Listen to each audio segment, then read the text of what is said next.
Virginia's elections serves as a roadmap for 2018 congressional races. A year out from the 2018 midterm elections, the two major parties are furiously cramming to learn everything they can about the nation's political climate in Virginia, home to Tuesday's hotly contested governor's race and several congressional battleground contests next year.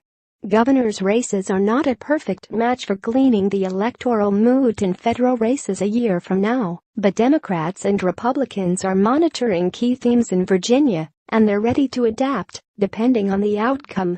Regardless of the victors Tuesday, some national strategies have already come into focus.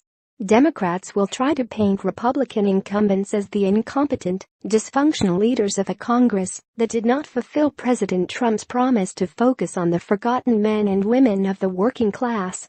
Republicans are placing their bet almost entirely on their ability to deliver a large tax cut, wagering that putting more money in people's pockets is the sort of deliverable good most voters will reward. The contour of Senate seats up for election next year continues to make that body very likely to remain in Republican control, but initial expectations of significant Republican gains have evaporated. At the same time, each side now admits that the House majority is very much up for grabs, more so than at any time since then-President Barack Obama's first midterm election in 2010, when Republicans took charge with a historic 63-seat pickup. "If we pass a middle-class tax cut, we will keep the House, period," said Corey Bliss, the executive director of the Congressional Leadership Fund, the super PAC affiliated with Speaker Paul D. Ryan, R. Wisconsin. Left unsaid, of course, is what happens if Republicans choke on that plan. Democrats are trying to reassure their donors and activists after years of explaining away their electoral failures with talk of gerrymander districts that the contours have shifted. Now, about 50 seats are in play, more than double the 24 needed to flip the majority. The map is not as bad as people think. There is a path to winning the majority, said Alexandria Lapp, founder of House Majority PAC, the Democratic Super PAC. That's where Virginia comes in hand, helping national party strategists see how messages are playing out in such a critical battleground state. Republicans in Virginia and nationwide are using sanctuary cities as a weapon against Democrats. Democrats want to gauge the success of Republican Ed Gillespie's heavy focus in the final weeks of the race on illegal immigration and criminal gangs, particularly in the suburbs of Northern Virginia. Democrats have accused Gillespie of aping Trump's style after years of serving in the national Republican establishment as a champion of big tent politics.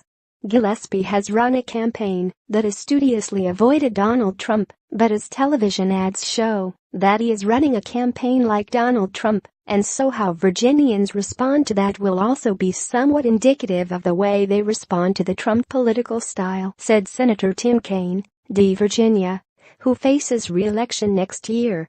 But Republicans believe that the issue is more potent than Democrats realize, particularly in the key suburbs, where several dozen House races will be fought next year.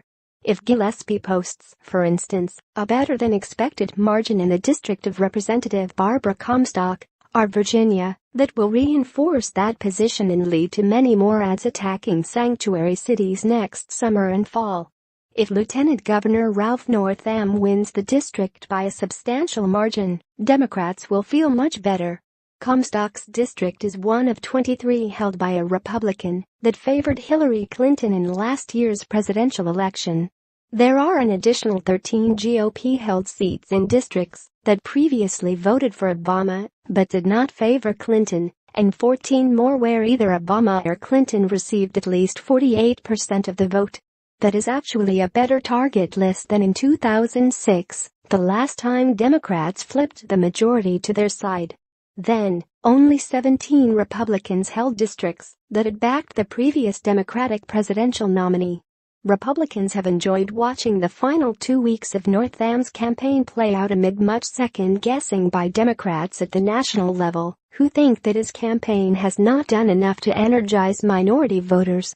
That fear led one pro-immigration group to briefly run a controversial ad showing a Gillespie voter in a pickup truck trying to chase down minority children. New anti-Gillespie ad sparked by worries about Northam's appeal to minorities. Republicans believe that liberal outrage at Trump's presidency could be a bonus to GOP candidates next year because the most loyal Democratic voters might demand that Democratic candidates take the most strident anti-Trump positions in primary